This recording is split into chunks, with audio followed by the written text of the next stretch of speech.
Hebreus capítulo 11, do versículo 1 ao 3. Ora, a fé é o firme fundamento das coisas que se esperam e a prova das coisas que se não veem, porque por ela os antigos alcançaram testemunho. Pela fé entendemos que os mundos, pela palavra de Deus, foram criados, de maneira que aquilo que se vê não foi feito do que é aparente. Amém?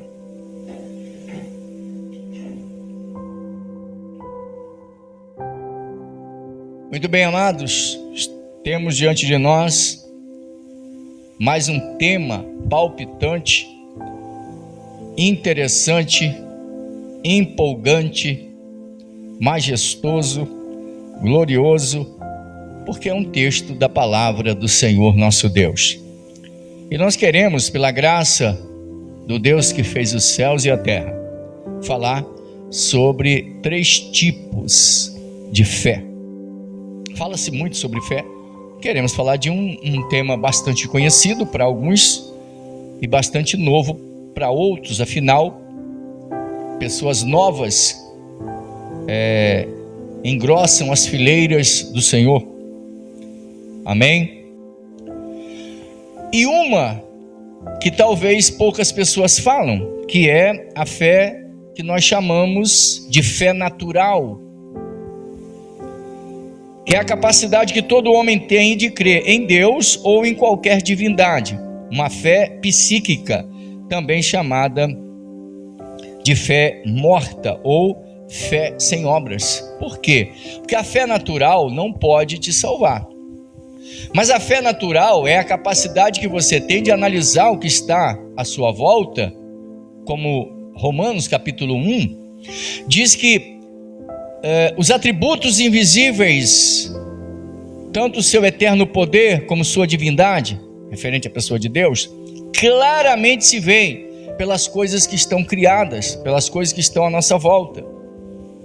E é baseado nisso que o homem pode se aproximar de Deus. Então ele tem a fé natural, a capacidade de crer em algum Deus, em alguma divindade, em um ser superior. E eu me lembro que eu conversava com um camarada, quase um engenheiro, sei lá, ele fazia as plantas de casas lá para as pessoas da Ilha Grande, e fomos conversando com ele no barco. Se dizia ateu, filósofo, e por ele saber que eu sou cristão, ele foi tentando me desmontar com aquelas baboseiras filosóficas, aquelas coisas vazias, desprovidas de realidade, de consistência. Mas eu converso qualquer tema com qualquer pessoa. E a viagem de barco são 3 horas, né? Uma viagem de 3 horas. Pelo menos 2 horas eu escutei ele alugando o meu ouvido. E para finalizar as 3 horas, depois de 2 horas eu falei, é minha vez de falar. E comecei a conversar com ele. E uma das coisas que eu perguntei foi o seguinte, isso pelo fato dele repetir muitas vezes: você não pode afirmar nada, você não pode, como se diz, ser absoluto. Então ele insistia o tempo todo isso comigo: você não pode afirmar nada. Bom, se eu não posso afirmar nada, ele não existe. Porque se eu disser que ele existe, eu estou sendo absoluto. Aí cai naquela história do bobão de boca aberta que na faculdade disse: professor, acho que foi o professor Adalto Lourenço, que já dorme no Senhor, e disse: professor, não existe absoluto. E Adalto Lourenço, calmamente, quem o conheceu sabe, ele disse: você tem certeza? E aí houve um silêncio naquela plateia. Ele falou: não existe absoluto. Ele disse: tudo é relativo, não existe absoluto. Ele falou: professor, não existe absoluto. Então, quando ele faz essa afirmação, o professor Adalto Lourenço pergunta para ele: você tem certeza? E aí a plateia, os alunos ficaram todos calados, porque se ele disse sim, ele seria absoluto. Está entendendo? O cara foi absoluto querendo defender a relatividade. Como que você pode defender a relatividade sendo absoluto? É uma coisa de maluco. E, exatamente, eu conversando com esse camarada, metido a ateu, não sei o que ele diz, ele que é ateu, mas também acredita em bruxo, eu não sei qual é a praia dele. E no meio do caminho eu disse para ele, contei minhas experiências com Deus, ele educadamente ouviu, e eu disse para ele, amigo, ele falou, Deus não existe. Não sei se é Nietzsche, o filósofo bobão também, que é, né? Eu digo bobão porque qualquer pessoa que está afastado de Deus, não tem comunhão com Deus, é menos que um bobão, né? Então não é ofensa, eu só estou reconhecendo o bobão. E aí, acho que foi o Nietzsche que ele disse que matou Deus, ou seja, usou uma argumentação tão poderosa que destruiu a ideia de Deus. Se isso fosse verdade, não teria tanto ateu batendo boca, tentando desconstruir a ideia de Deus. E eu disse para ele, amigo, ele disse, rapaz, os filósofos que criaram essa ideia de Deus, essa crença universal, foram os filósofos, mas quais? Ele não sabe dizer. Então eu perguntei para ele, quem é que disse para os índios, lá no meio da floresta, aqueles índios que nunca viram homem branco, como que eles defendem o Deus Tupã? Eles acreditam que existe um Deus que criou os céus e a terra, chamam de Tupã. Falei, outra coisa, amigo, ao longo da história, na sociologia, você vai encontrar muitos altares erigidos a algumas divindades. Muitos altares, ao longo de toda a história da humanidade. Altares levantados ou erigidos a algum tipo de Deus. E eu disse, amigo, você sabe por que o ser humano vive levantando altares a algum tipo de divindade? Em todas as épocas da sua existência? E ele disse, não. E eu perguntei, você tem saudade da casa onde você não morou? Ele disse, não. E qual casa você tem saudade? Ele, da minha casa, exatamente. O homem vive querendo adorar divindades várias, porque ele não conhece o Deus verdadeiro e ele sente saudade de voltar para o Deus verdadeiro. Por isso o homem vive adorando alguma coisa. Ou ele adora o sexo, ou ele adora dinheiro, ou ele adora drogas, enfim, alucinógenos. Mas o homem tem a necessidade, porque, como disse e repito aqui, um pensador sábio disse que o homem tem um vazio no coração do tamanho de Deus. Então, muitas vezes ele está satisfeito socialmente, mas psiquicamente, emocionalmente está destruído. Às vezes ele tem muito dinheiro, mas tem uma família desregrada. Às vezes ele tem muito dinheiro e tem uma família regrada, as coisas estão indo bem, mas ele não tem Deus. Então, por mais que ele tenha todas essas coisas, ele se sente vazio, alguma coisa está faltando. Então o homem só vai se sentir cabalmente feliz, integralmente feliz, quando se encontra com Deus. E aí eu perguntei isso para ele e ele disse, não, eu não sei responder. Quando eu perguntei se o homem, eu disse para ele que o homem tinha saudade de voltar para casa. É esse o motivo de ao longo da história da humanidade, o homem viver levantando altares a algum tipo de Deus. E a nossa conversa ficou em cima dessa pauta. Por quê? Todo ser humano, todo ser humano, mesmo com a queda, ele não perdeu o espírito. Ele continua tendo corpo, alma e espírito. Ou espírito, alma e corpo. Ele continua. E esse espírito, tá, da constituição humana, como dizia o Dr. Scofield, com o corpo, o homem tem conhecimento do mundo físico. Com a alma, ele tem consciência de si mesmo. E com o espírito, ele tem consciência de Deus. O corpo vive por causa da alma, a alma vive por causa do espírito, o espírito vive por causa de Deus. E a verdade é que a consciência de Deus está no nosso espírito. E no espírito do homem, Deus colocou uma lei moral. Por isso que todo homem sem Deus, ele é perturbado. Ele não tem paz. Ele tenta esconder essa perturbação com algum tipo de entretenimento, com algum tipo de alucinógeno, com sexo ilícito. Mas a verdade é que ele continua sendo alguém todo esburacado, vazio, nada o preenche.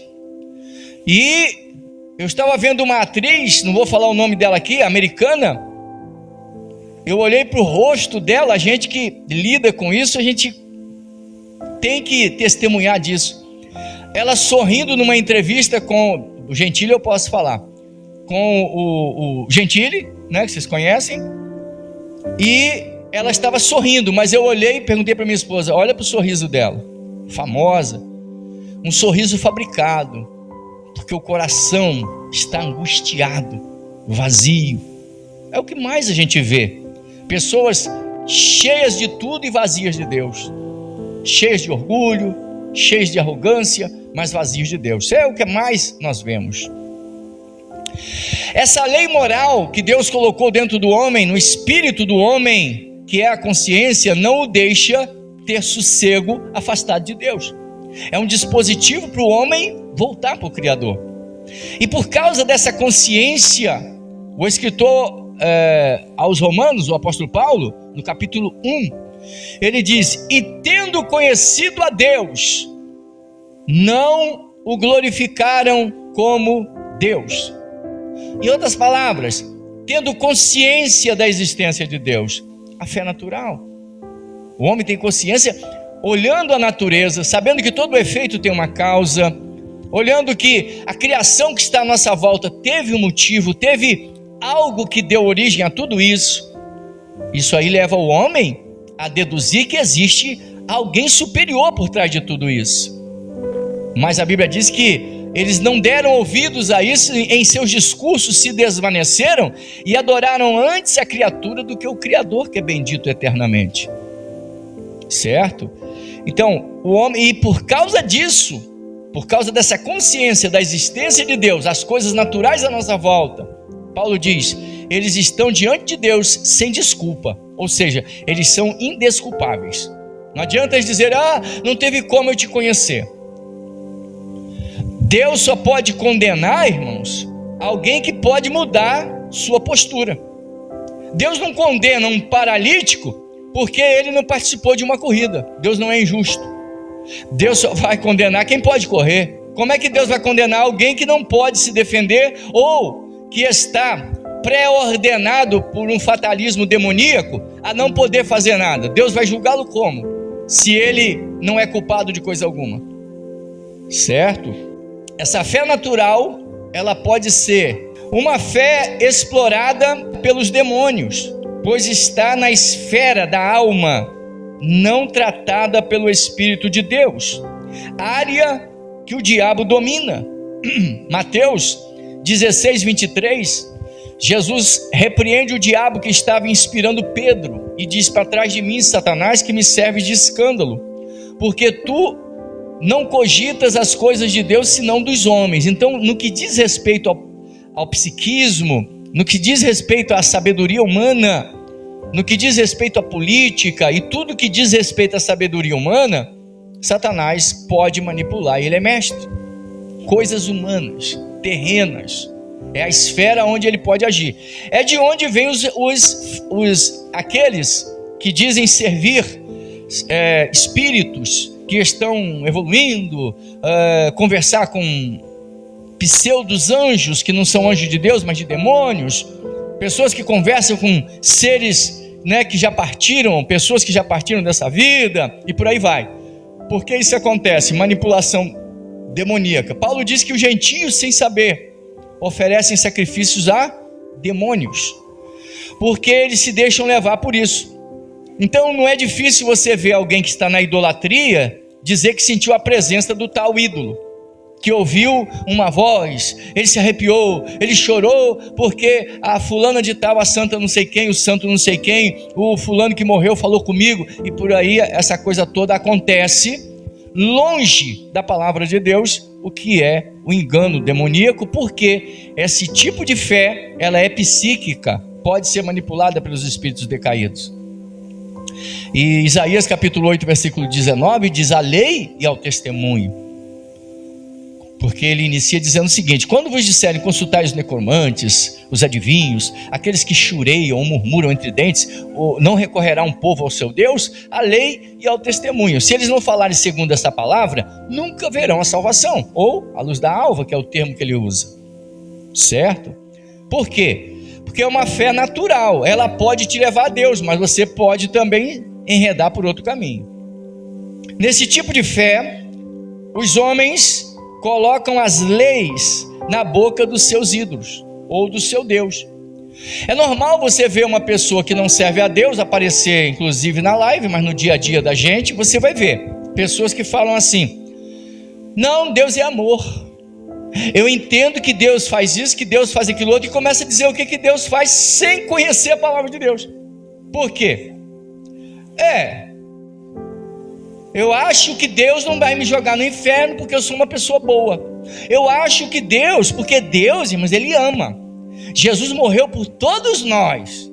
Então, Ele é muito bonzinho. Ele não vai condenar, porque eu acho que o inferno é irracional. É uma coisa muito radical e tal. Elas colocam palavras na boca do tal Deus que eles acreditam. Outros dizem: não, o Deus do Antigo Testamento não é o Deus do Novo Testamento. Só se esquece que Jesus em Mateus fala mais de inferno do que de céu. Só por aí. Jesus que, não no Antigo, mas no Novo Testamento, Jesus fala que uma pessoa que cai condenada no abismo eterno, no Guiena, ali haverá pranto e ranger de dentes, onde o fogo não se apaga, onde o bicho nunca morre. Ali haverá fogo e enxofre, pranto, ranger de dentes. Está no Novo Testamento. Por que eles condenam o Deus do Antigo? Porque é o tipo de Deus que eles acreditam. Então, esses deuses que eles acreditam, as palavras, as leis, são eles mesmos que criam para os seus deuses. Então você encontra um Deus que é criatura, e você encontra nessa coisa toda uma criatura que é Deus. É essa miscelânea, essa celeuma de blá blá blá. Item 2, primeiro nós falamos de fé natural. Não dá para ficarmos só falando sobre esse assunto. Mas em segundo lugar, fé comum ou salvadora, fé salvadora, como está em Efésios 2:8. Pela graça sois salvos mediante a fé. E isso não vem de vós, é dom de Deus, não vem das obras, para que ninguém se glorie. Quando a gente fala que não vem das obras, aí a gente escuta os arrepiados aparecendo, assustados, dizendo: tá vendo? A gente não pode fazer nada para ser salvo, é Deus que salva a gente. Por isso que não pode ter obras. Aí falta ler Tiago, né? Falta ler a Bíblia. Como eu disse, são pessoas que colocam palavras onde não precisa colocar, e às vezes até retiram. A fé comum, a fé salvadora, é quando o homem sai das informações sobre Deus, das teorias, para a prática. Porque pela fé natural, eu ouço alguém pregar, eu escuto, eu analiso, eu digo, faz algum sentido, mas me entregar para um Deus que criou todas as coisas. É razoável admitir que toda essa coisa do planeta, rotação da Terra, translação, essa coisa da proximidade da Terra com o Sol, nem para mais, nem para menos, o alinhamento, os planetas, blá blá, essa coisa toda científica, só faz sentido com o Criador. O princípio da vida, né, da existência, a gente saber que todo efeito tem uma causa, a questão do projeto, né? Tem um termo que se usa para a lei do desígnio, isso, ainda bem, a lei do desígnio, que tudo foi criado projetado, nada foi criado por um acaso. Um exemplo é a digital, a retina.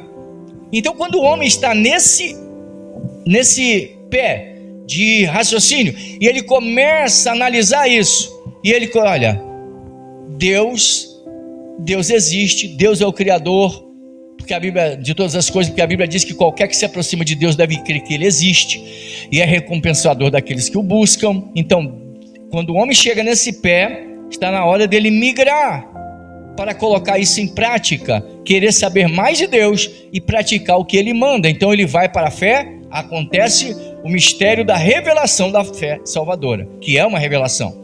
A fé salvadora, irmãos, você não sabe quando é que a pessoa nasce de novo, ingressa no reino. Ninguém pode saber esse momento. Mas a verdade é que ele sai dessa coisa da fé natural, ele se aproxima de Deus, ele quer conhecer, ele quer ler a Bíblia, ele quer ouvir alguém falar. E é naquele momento que acontece esse mistério da salvação. E aí, eu me lembro de Romanos capítulo 10, versículo 9. Irmãos, sério, eu imaginava e citava errado Romanos 10, 9. Por quê? Porque eu imaginava assim: se com o teu coração creres e com tua boca confessares, serás salvo. Era assim que eu citava o versículo. Só que não é assim que o versículo está registrado. É se com tua boca confessares e com o teu coração creres, serás salvo. Ora, que Jesus ressuscitou dentre os mortos, serás salvo. Muito bem. Eu disse, mas por que é com a boca depois que o coração? Calvino, nos seus devaneios, já dizia que o homem tem que ser ressuscitado primeiro para aceitar Jesus, senão ele não pode tomar essa decisão, porque ele é inteiramente depravado. Sinceramente, fala sério. Romanos 10, 9 desmente, mas antes de continuarmos em Romanos 10, 9, é só lembrar de João 11, 25. Eu sou a ressurreição e a vida, e quem crê em mim, ainda que esteja morto, viverá. Entendeu? Quem crê em mim, ainda que esteja morto. Alguém pode crer nele estando morto? Fisicamente não tem condição. Então é como? Espiritualmente. Você só crê quando está morto espiritualmente. Corrobora com o quê? Romanos 10, 9. Se com tua boca confessares e com teu coração creres, serás salvo. Não é ressuscitado não, Calvininho. Não é ressuscitado primeiro não. Você só vai ser ressuscitado espiritualmente, ou nascer de novo, ou ser uma nova criatura depois que você crê. Não é ressuscitado para tomar decisão, Então, vamos pensar nisso aí. Por que primeiro você confessa com a boca? É porque primeiro, irmãos, é a fé natural. Eu creio, eu li, é teoria. Fé sem obras. O que mais tem são pessoas que sabem tudo de Deus, só não vivem com Ele, só não tem comunhão com Ele. Um dia, um cara começou a conversar com o meu filho, com o Gede, e esse rapaz precisava ver como é que ele citava texto. Ele disse que ele, conhecia isso, conhecia aquilo da Bíblia. Ele foi falando, o Gede, nossa, ele conhece muito. Eu falei, não, Gede, parece que ele conhece. Porque o conhecimento bíblico não é teoria. Conhecimento bíblico é relacionamento com Deus. Entendeu, irmãos? A salvação não é por lógica, é por fé. A salvação, ela depende de relação espiritual com Deus, comunhão com Deus. É claro que é mediante a palavra, mas é um ato de fé. Então, há pessoas que a cabeça delas está lotada. Vê o Caio Fábio da vida. Esse cara conhece a Bíblia. Conhece, mas está perdidão. Cabeludão, perdidão. Sem Jesus. Eu já vi esse camarada pregando, acompanhei na década de 90 a época áurea de Caio Fábio. Hoje, infelizmente, olha a situação dele. Uma estrela apagada. É triste, Quem sabe ele voltará ao arraial dos santos. Então, fé sem obras, irmãos, como nós dissemos, fé natural é uma fé sem obras. E fé sem obras é morta. Por isso que Tiago diz assim: queres tu crer?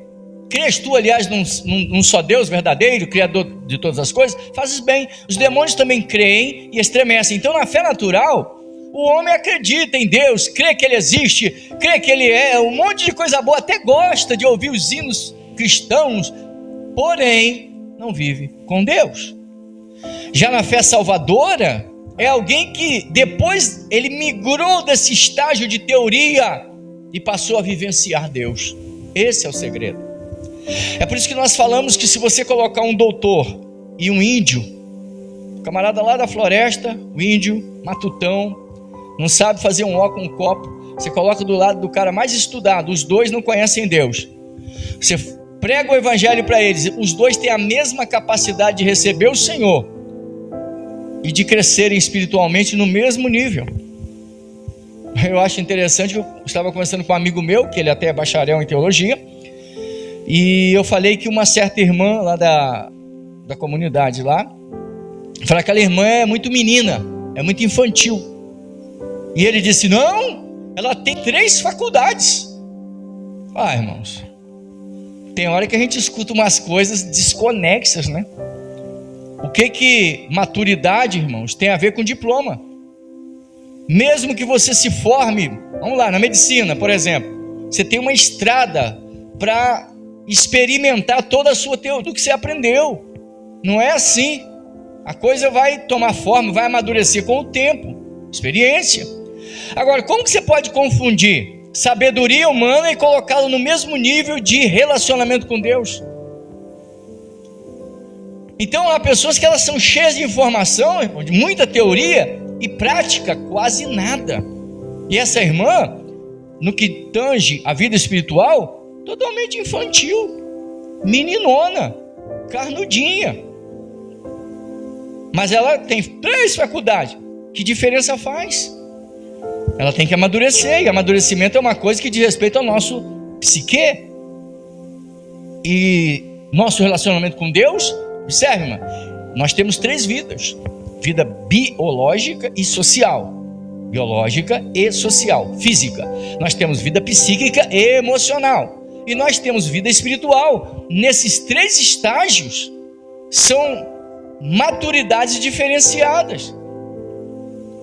Camarada pode ser uma pessoa muito estudada, experimentada numa profissão, por exemplo, mas infantil no que diz respeito ao lado emocional ou psíquico, por exemplo, nos relacionamentos, nas amizades.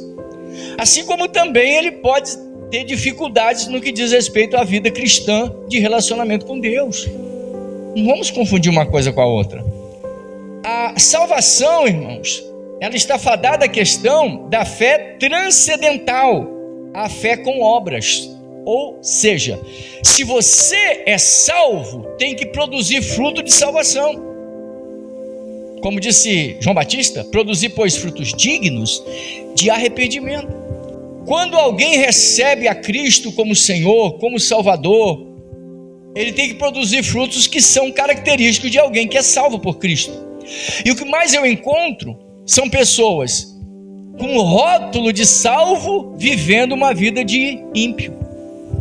Mas eles batem o pé que eles são salvos, porque foram alcançados pela obra da redenção. Tem outros que dizem assim, o cara está vivendo em adultério, está viciado, está um lixo moral, espiritual. Mas ele grita que Jesus morreu por ele na cruz. Morreu mesmo. Morreu mesmo. Agora, e você crê? Creio. Ele é o meu Deus. É mesmo? E por que você não abandona o vício? Por que você não abandona o pecado? Por que você é imoral? Por que você continua mentiroso? Por que você continua nutrindo ódio contra as pessoas? São frutos de quem está salvo? Não é isso que a Bíblia ensina. Aí a gente volta no tópico anterior. Fé morta. É fé morta, porque falta obras de alguém que foi transformado. Se eu planto um pé de abóbora, ela tem que produzir abóbora. Planta um pé de feijão, tem que dar feijão. Se eu plantar feijão e der arroz, tem um negócio errado aí. Aí, a vida de Deus está em mim, mas o camarada está vivendo a prática do diabo. Opa, tem um negócio errado. Jesus diz, pelos frutos os conhecereis. É pelo fruto.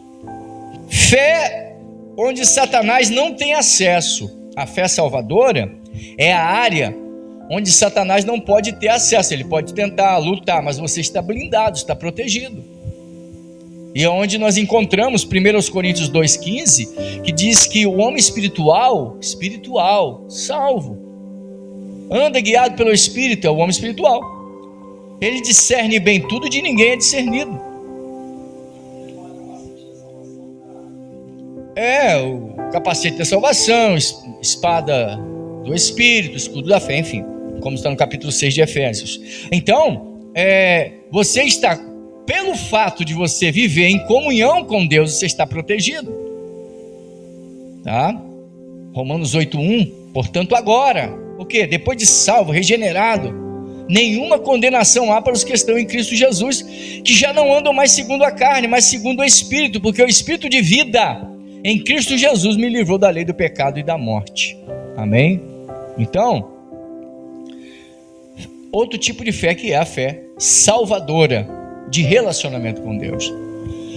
Hoje um irmão, que ele deve estar na live, ele me fez uma pergunta, não vou falar o nome, sobre um diácono que testemunhou dizendo que ele não entendia por que os irmãos ali daquela igreja estavam todos, e ele nunca mais sentiu a presença de Deus, que ele estava vivendo uma vida fracassada, e uma vida, enfim, onde ele não sente Deus mais.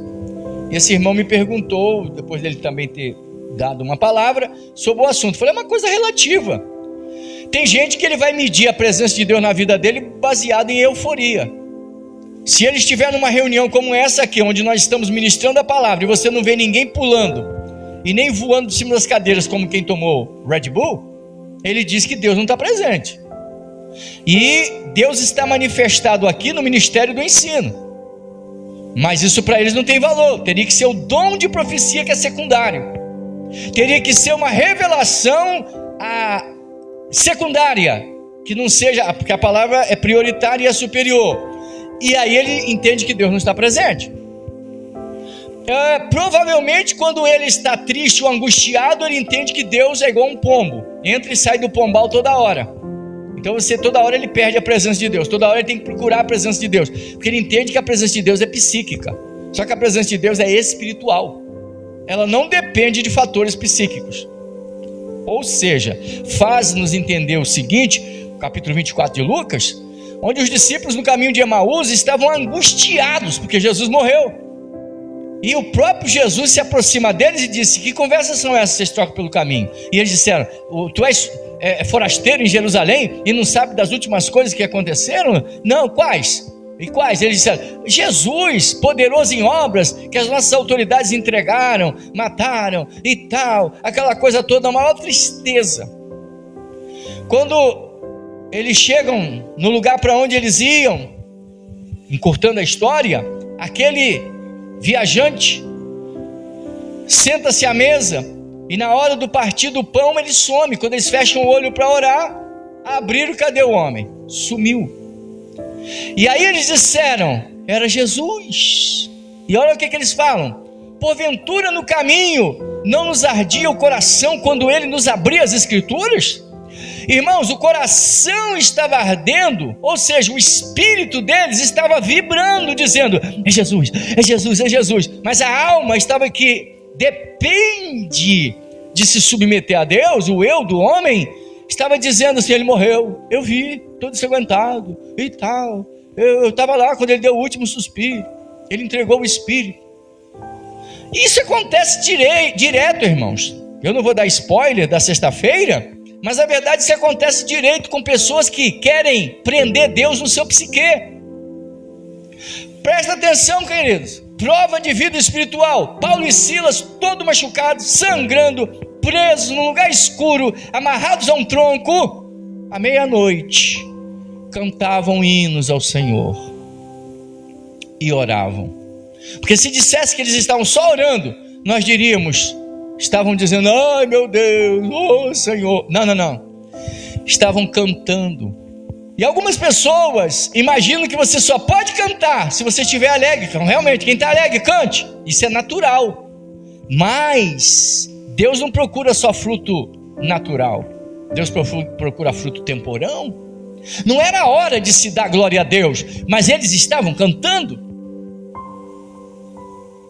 Então, do que estamos falando? Quando alguém está vivendo uma vida de intimidade com Deus, ele vai desfrutar do verdadeiro evangelho e ele vai entender que circunstâncias não podem mexer com o fiel.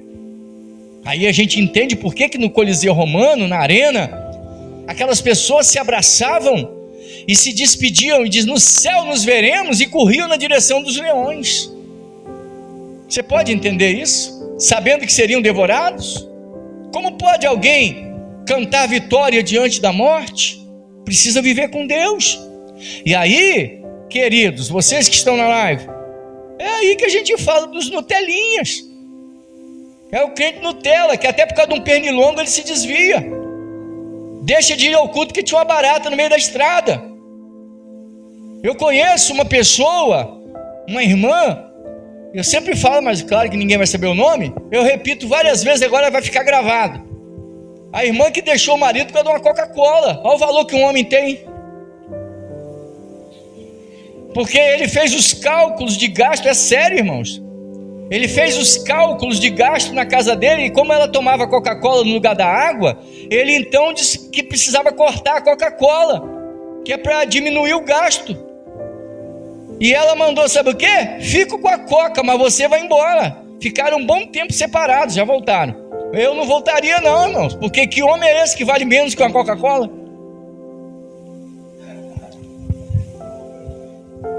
É sério, irmãos, eu conheço o casal. Já fiquei na casa deles hospedado quando fui pregar lá. Agora, é uma vergonha. Tem gente trocando Jesus por causa de uma Coca-Cola. Ela trocou o marido.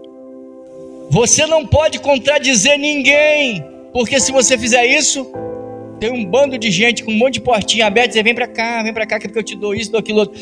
Tudo dando pirulito, balinha, para os Nutelinhas irem para lá, porque eles não suportam a sã doutrina. Complicado. Vamos para o terceiro tipo de fé. O primeiro, fé natural. Segundo, fé salvadora, ou a fé comum. E, em terceiro lugar, a fé como dom. Fé como dom do Espírito. 1 Coríntios 12, 9, que diz que pelo mesmo Espírito é dado o dom da fé. O dom que opera milagres e qualifica o homem como servo de Deus. Dá a ele um aparato bélico. E aí, você abre aí a galeria dos heróis da fé, Hebreus capítulo 11, e aí você vai encontrar um montão de operações desse dom.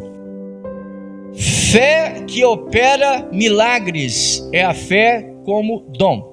Bom, há um problema relativo à fé como dom.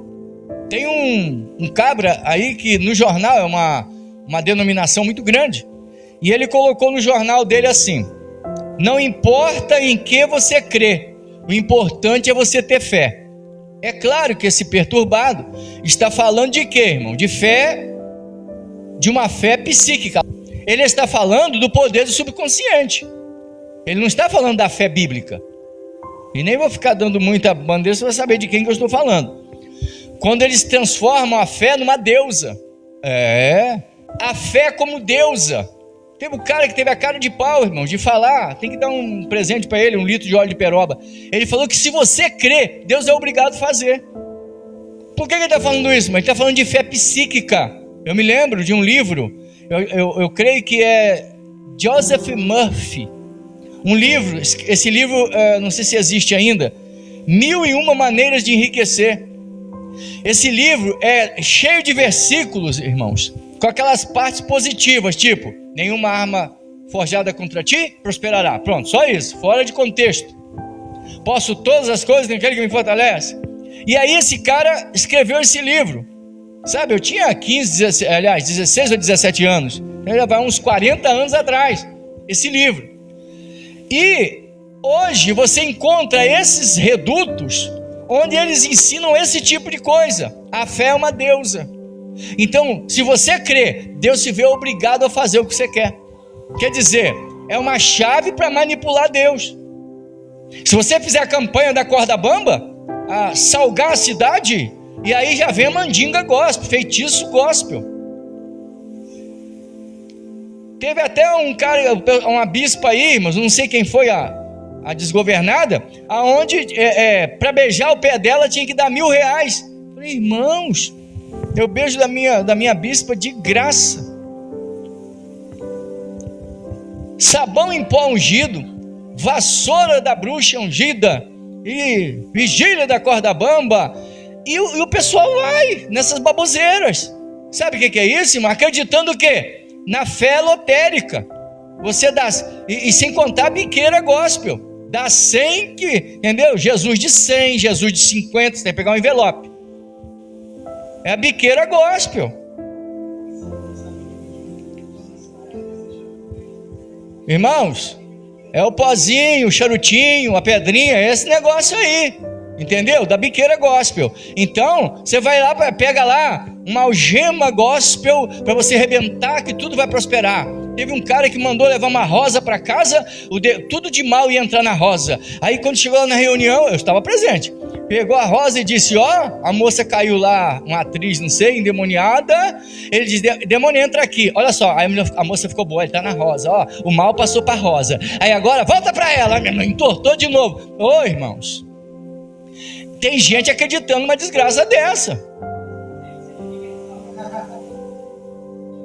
Vocês devem saber, eles fazem isso direto, a troco disso aqui, irmãos. Operação, irmãos, de fé milagrosa, não é você que move, é o Espírito de Deus que move, não é você. Então, irmãos, não é questão de eu crer, inventar na minha mente. Fé é uma coisa que você precisa ouvir, é movido pelo Espírito. Deus te fala e você acata o que Deus disse e você começa a obedecer passo a passo, como fez Noé, Abraão, Moisés. Ele obedeceu a voz do Senhor. Eu tenho um exemplo aqui do pastor Morris Cerulho. Ele estava pregando na África e ele disse que quando ele chegou lá no púlpito, o bruxo, você sabe que o negócio de bruxaria lá é forte, o bruxo avisou que quando ele pregasse, quando ele fosse pregar, ia quebrar tudo. Aliás, tem dois casos, tem esse, eu vou falar do pastor Morris Cerulho. Então ele disse que ele foi pregar e eles se reuniram, os bruxos, com vários tambores. Então quando o pastor falava, eles batiam os tambores bem alto, ninguém escutava o que o pastor estava falando, o pastor Morris Cerulho. E aí Deus falou com ele, o que tu falares eu faço. Então ele parou de falar. Quando eles pararam o tambor, ele disse, o primeiro que bater morre. Pronto, pregou até acabar, irmãos. Ninguém bateu o tambor. Por quê, irmãos? Isso é fé, dom da fé. Não é uma coisa que ele inventou, Deus colocou no coração dele. Já aconteceu comigo, não foi uma vez só. De Deus dizer assim, olha, quando você disser eu faço. E aí eu preguei tranquilamente. Quando chegou no final, soltei a palavra de ordem que Deus deu, a coisa aconteceu. Está entendendo, irmãos? É coisa de Deus. Isso é o quê? Fé. Não é nosso dom. Eu tenho esse dom. Não, o dom é do Espírito Santo. A gente já viu acontecer. Eu disse aqui, falei dias atrás, que eu preguei, o Senhor disse, mostrou o teto da igreja como o fundo de uma piscina. Eu deixei para o final, porque eu tinha a palavra de ordem. Quando chegou no final, eu disse, receba. O poder de Deus desceu. Por quê? Fé. Outro lugar eu fui pregar, o tal de lugar chamado Volta Fria, e um monte de gente, irmão, sapateando, pulando e rodando, e durante o culto inteiro. Mas era um pula-pula, um grita-grita, um chora-chora. Não é proibido, mas é bom quando é Deus, uma coisa de Deus. E aí, irmãos, Deus começou a mostrar a vida de um por um. Eu falei, misericórdia, Espírito Santo. Gente caído, gente em pecado lá, adultério, lá pulando, sapateando, cheio de poder. E era muito pecado amontoado, exatamente nos que estavam pulando. E quando eu peguei o microfone, peguei com aquele povo tudo gritando. Se a gente tem uma má intenção no coração, o que a gente faz? Incentiva o pula-pula, para dizer que foi poder puro. Eu não tenho compromisso com a agenda, eu tenho compromisso com a palavra. E aí eu falei, olha, irmão, se Jesus viesse agora, vocês iam ter uma surpresa, porque vocês estão aí pulando na carne, vazios de Deus. E Deus falou, aí, irmão, foi o mesmo que jogar um balde d'água fria. Acabou. Todo mundo sentou quieto, cabeça baixa, ficou aquele ambiente de cemitério, ninguém falou mais nada, ministrei a palavra e um anjo chegou na porta. Nós não comandamos anjos. Nenhum homem pode comandar anjo. Anjo não obedece ordem de homem. Mas aquele anjo que chegou na porta é um espírito ministrador a nosso favor. Eles estão aqui presentes. Eles são o ministério no aspecto invisível. Nós somos no aspecto visível. Ele chegou na porta com uma mensagem: quando tu falares o que Deus te mandou falar, eu faço. Eu vim para te ajudar. Eu recebi ordem para isso. E ele ficou em pé na porta. Uma cor diferente, uma cor que eu não vejo aqui na terra, muito diferente. E ele ficou parado assim, ó, olhando para mim. E eu acabei de falar, igreja calada. Eu disse, hora do concerto. Aí o pessoal começou a vir à frente para se consertar tudo, cabeça baixa. Eu disse, agora, Senhor, vai. Fiz assim, irmãos, ele se transformou num relâmpago. E pegou uma bacia cheia d'água, assim, mas aquilo assim, sabe, aquela água tão clarinha, colocou na frente da mocidade. A mocidade chorava de soluçar. A igreja, irmãos, foi abalada, quebrantada. Uma pessoa quebrantada, ela não pula, ela não consegue. Tem uns que pulam, mesmo sendo poder de Deus, mas a maioria não aguenta. Esse povo estava quase caindo no chão, porque não aguentava, a tremedeira, por causa da presença de Deus. E uma verdadeira palavra da parte de Deus, uma operação genuína, ela tem que sair no rio do Espírito. O leito do rio do Espírito é a palavra. Mas por que aconteceu aquela coisa miraculosa? Porque Deus me deu uma palavra de ordem. Isso chama-se fé. Fé como dom. Você exerce isso e vai acontecer. Lembra de Pedro? Pedro fez uma coisa de doido. Eu não sei se eu teria coragem de fazer isso. Mas o Pedro era muito afoito, muito doidão. E aí ele vê Jesus lá andando sobre as águas, mas não dá para saber se era ele, estava no escuro. Não tinha lâmpada, não tinha lampião dentro do barco. E ele disse, Senhor, se és tu mesmo, manda eu ter contigo. Eu nunca faria isso. Não tenho tanta coragem assim.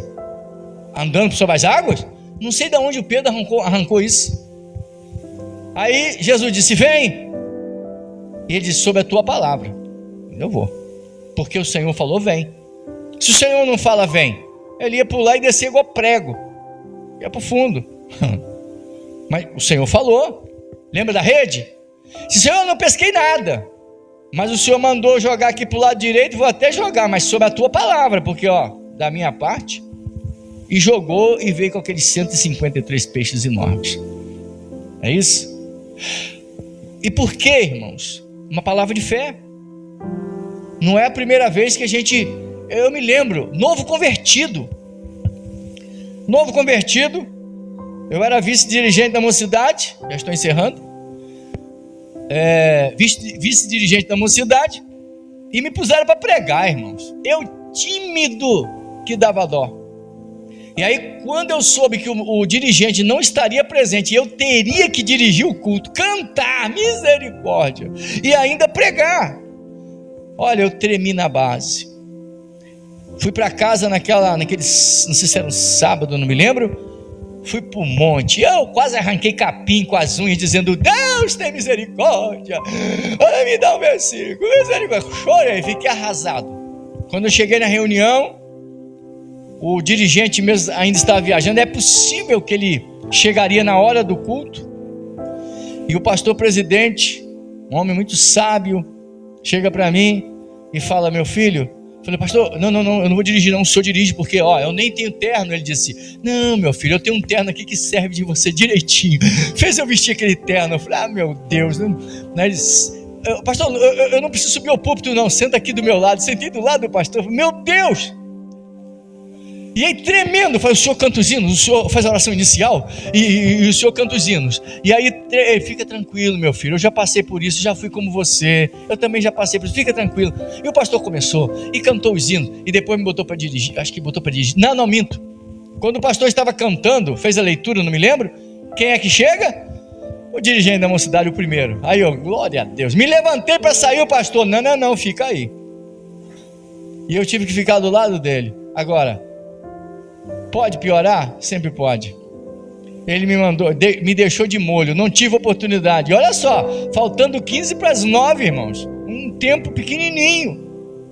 Ele me deu a oportunidade para quê? Pregar. E agora, irmãos, eu não sabia esse negócio de esboço, eu não tinha essa desenvoltura para falar nada, eu era novo convertido. Mas eu tinha 2 versículos que eu escolhi para ler e não li, porque eu não tive oportunidade, que Deus me deu lá no monte. Eu tinha uma palavra de fé, uma só. Então eu usei aqueles 15 minutos falando aqueles versículos e tal, coisa de novo convertido, igreja calada, e eu disse assim: irmãos, citei só o que foi falado no culto, e aí falei a palavra da fé que o Senhor me deu. Olha, eu vou voltar para o meu banco, não, eu vou me sentar, aliás, eu vou me sentar. Quando eu me sentar, vocês, com tudo que aconteceu aqui, que foi falado nesses 10 minutos, se vocês crerem e disserem eu quero, cada um aqui disser eu quero, vai acontecer. Entreguei o microfone, irmãos. Eu estava sentando quando a igreja incendiou, porque os irmãos disseram eu quero. E por que isso aconteceu? Porque Deus me deu uma palavra. Ele disse: diga isso para o povo e eu faço. Eu era novo na fé, então eu tinha uma palavra. Não tinha nada a ver com emocionalismo, irmão. Coitadinho de mim. Eu não sou de animar auditório, mas eu soltei uma palavra de fé. Isso é dom da fé. Ele é meu? Não, é do Espírito Santo. Minha filha, ela estava vindo de casa e ela operou de escoliose, então ela é nosso robozinho. Então ela tem 22 pinos de titânio na coluna, né?